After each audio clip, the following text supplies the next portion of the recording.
Une France sûre, une France prospère, une France juste, une France fière, une France puissante et une France durable.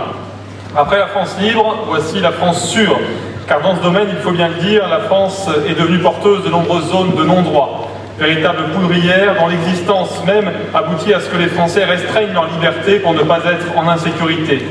Face à ces enjeux essentiels, là où socialistes et républicains préfèrent se voiler la face, Marine Le Pen a des solutions et les mettra en œuvre. Pour nous parler de cette France sûre, j'appelle Jordan Bardella et Florian Philippot.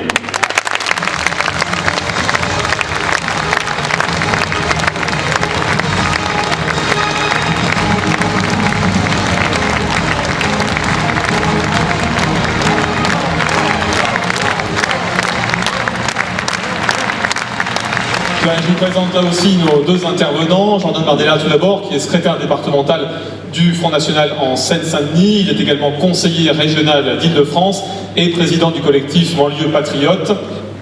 Et là aussi, je vous le présente tout de même, mais vous le connaissez, Florian Philippot, vice-président du Front National, président du groupe FN au Conseil régional Grand Est et député français au Parlement européen. Tout à l'heure, Florian Philippot nous parlera de l'immigration incontrôlée, qui est liée bien évidemment à l'insécurité, mais les autres mesures dont nous allons parler avec Jordan Bardella, c'est bien sûr les réponses fermes et les réponses pénales que nous attendons et que Marine Le Pen mettra en œuvre. Je laisse la parole à Jordan Bardella.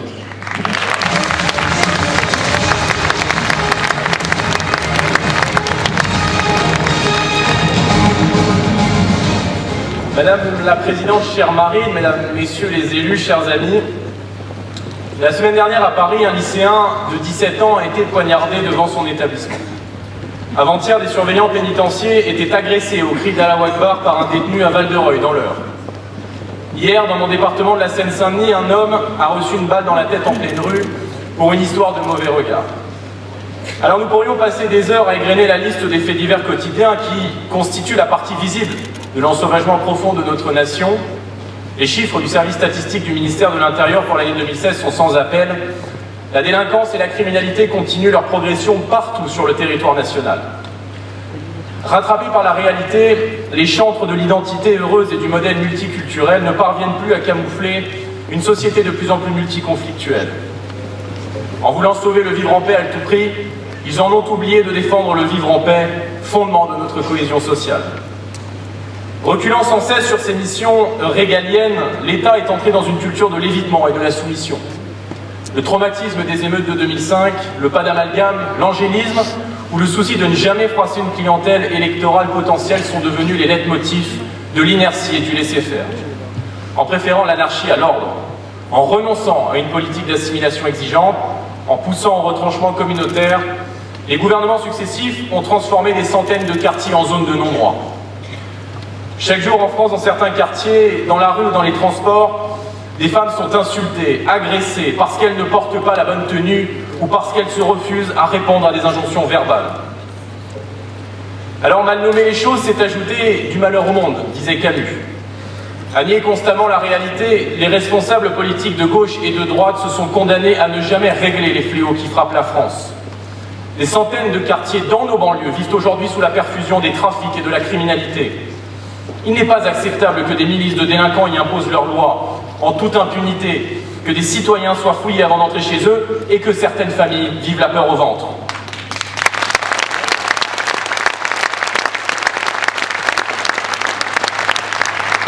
Il n'est pas acceptable que dans certains quartiers de France, une majorité silencieuse soit prise en otage par des minorités criminelles. À cette majorité silencieuse, nous proposons l'ordre républicain et l'état de droit partout et pour tous.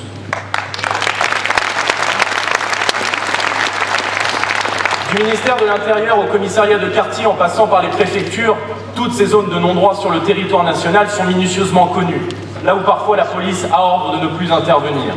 Nous irons réinvestir ces quartiers en mettant en œuvre un plan de désarmement des banlieues. Nous irons chercher les 15 000 Kalachnikov qui circulent dans les caves et nous neutraliserons les 5 000 chefs de réseau identifiés par le ministère de l'Intérieur.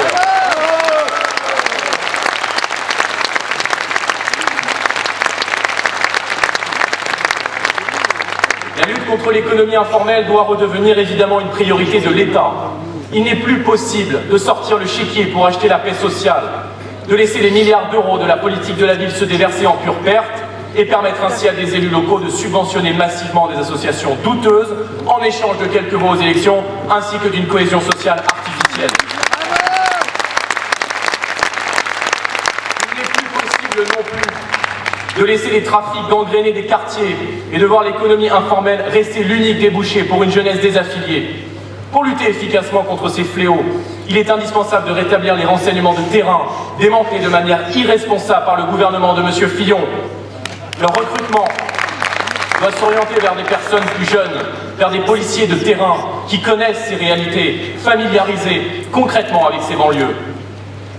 Mais, loin des zones urbaines, nos territoires d'outre-mer et bien sûr nos campagnes ne sont pas épargnés par le fléau de l'insécurité. Vols, violences, explosion des cambriolages, braquage de bars tabac ou de boulangeries, pourtant parfois les derniers commerces du village. L'insécurité n'est pas un sentiment, comme certains le déclarent, elle est une réalité concrète qui ne cesse de croître devant l'inaction coupable des gouvernements successifs. Oui, mes chers amis, hélas, cette réalité est celle de nombreux territoires français, et nous devons en tenir compte, car pour appliquer le bon remède, il faut évidemment établir le bon diagnostic. L'État ne doit pas seulement arrêter de reculer, il doit avancer et faire front. Il doit restaurer l'ordre sur les quartiers qu'il n'a pas le droit d'abandonner, car non seulement en abandonnant ces territoires, il met en danger les villes françaises, mais il ne respecte pas non plus son devoir de protection de tous les Français.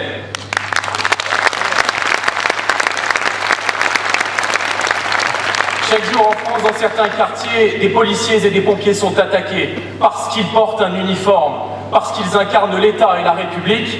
Lorsque nos forces de l'ordre sont attaquées, c'est la France tout entière, évidemment, qui est visée.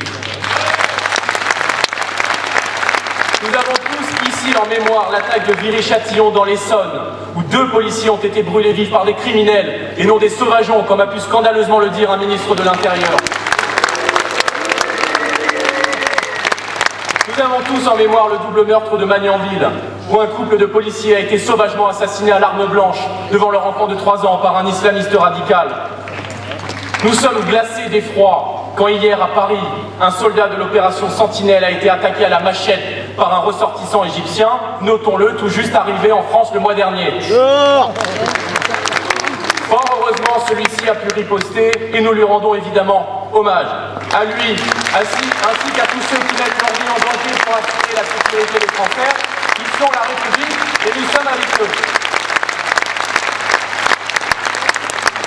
Face à ces menaces nouvelles et à la montée d'actes barbares, il convient évidemment de réarmer massivement les forces de l'ordre et de réaffirmer la souveraineté intérieure de l'État. Petits technocrates sans vision, les ministres de l'Intérieur qui se sont succédés ont réduit les missions de police à une politique du chiffre et à des quotas de PV. Nos forces de l'ordre sont confrontées à des restrictions budgétaires drastiques et leurs conditions de travail sont devenues indignes. Commissariat insalubre, manque de moyens matériels et bien sûr une baisse constante des effectifs. Je rappelle ce chiffre, connu de tous mais pourtant toujours aussi ahurissant. Le gouvernement de François Fillon a supprimé 12 500 postes de policiers et gendarmes sous son quinquennat et ce n'est évidemment pas François Hollande qui a changé quoi que ce soit à cette hémorragie puisque sur les 9 000 postes qu'il a promis, il n'en a pourvu que 390 selon la Cour des comptes. Alors nous engagerons un plan de réarmement de nos forces de l'ordre. Réarmement humain d'abord, avec le recrutement de 15 000 policiers et gendarmes sur le quinquennat. Réarmement matériel ensuite par des équipements adaptés aux nouvelles formes de menaces. Réarmement moral enfin et soutien indéfectible de l'État envers ses serviteurs. Il convient en outre d'instaurer une présomption de légitime défense pour les fonctionnaires de police sur le modèle de la gendarmerie.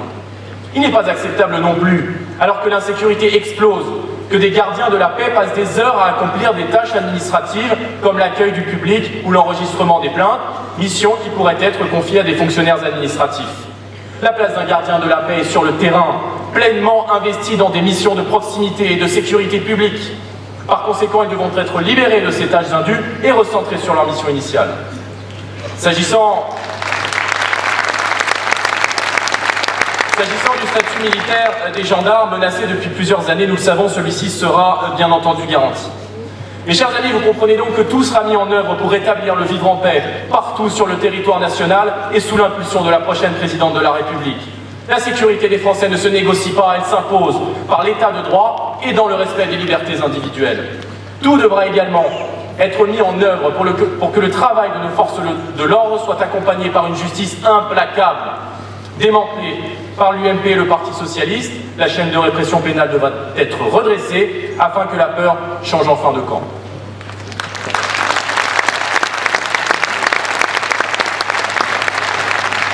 Assez de cette justice à deux vitesses, forte avec les faibles et faible avec les forts. Nous mettrons fin au laxisme judiciaire et à la culture de l'excuse en appliquant la tolérance zéro envers la délinquance.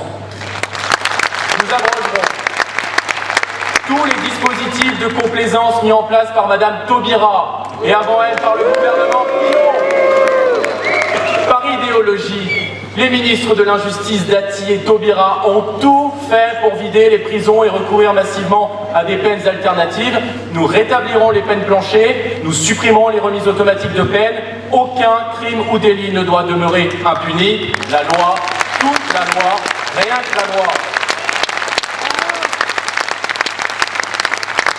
Rompre avec cette culture du laxisme passera inéluctablement par une réforme profonde de la formation des magistrats, dont il convient par ailleurs d'augmenter le nombre.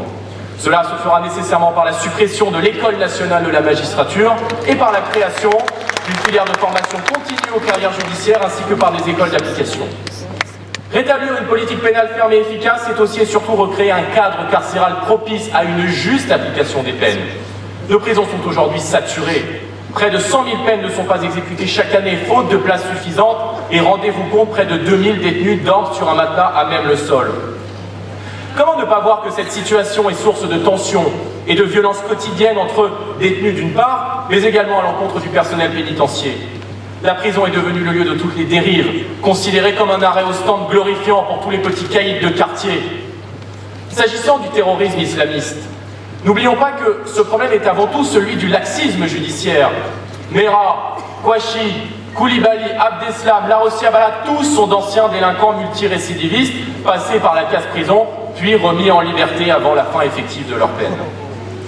Nombreux sont ceux à s'être radicalisés dans les couloirs de nos prisons, où des cellules djihadistes se constituent sous notre nez et dans l'impunité la plus totale. Il est donc urgent, Marine le propose, de rattacher l'administration pénitentiaire au ministère de l'Intérieur et d'instaurer un véritable service de renseignement spécifique.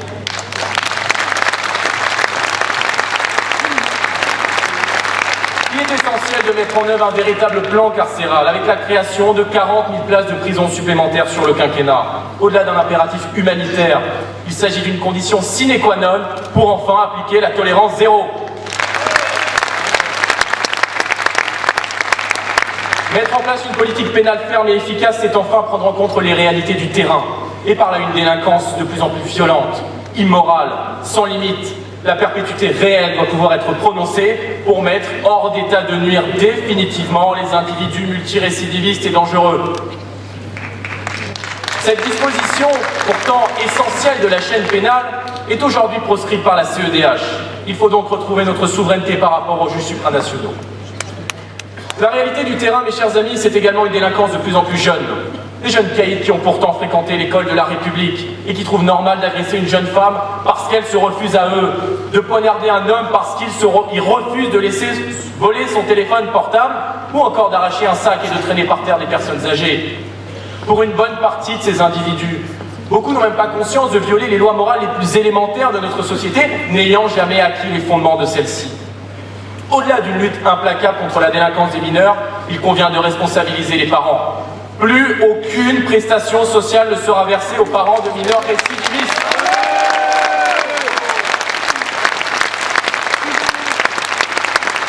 Enfin, mes chers amis, notre pays a toujours su se montrer généreux à l'égard de toutes celles et ceux qui en respectent les lois et les valeurs, qui l'aiment et le chérissent. Mais il n'y a aucune raison, aucune, pour que la France conserve sur son territoire les étrangers qui se rendent coupables de crimes ou de délits. À Paris, capitale de la France, c'est près de 52% des viols qui sont commis par des individus de nationalité étrangère, d'après l'Observatoire de la délinquance et des réponses pénales. Nous rétablirons l'expulsion automatique des criminels et des délinquants étrangers, comme c'est le cas dans de nombreux pays de par le monde.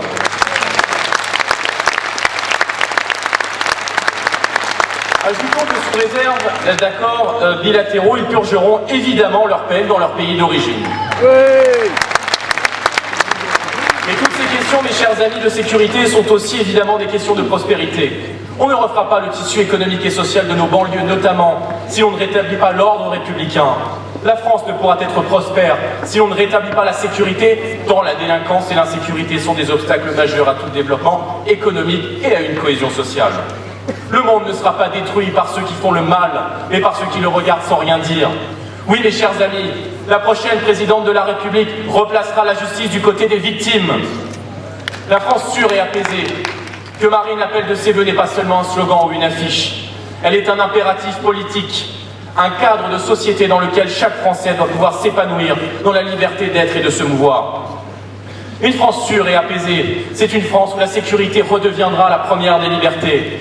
Plus un seul mètre carré du territoire national en dehors de la République. Plus un seul quartier français abandonné à des caïds ou à des minorités qui défient l'État. Plus une seule victime, enfin, qui aura le sentiment d'être oubliée dans son propre pays. Voilà le cap, voilà l'objectif et le chemin que nous proposons à la nation. Marine le fera au nom du peuple. Vive Marine, vive la République.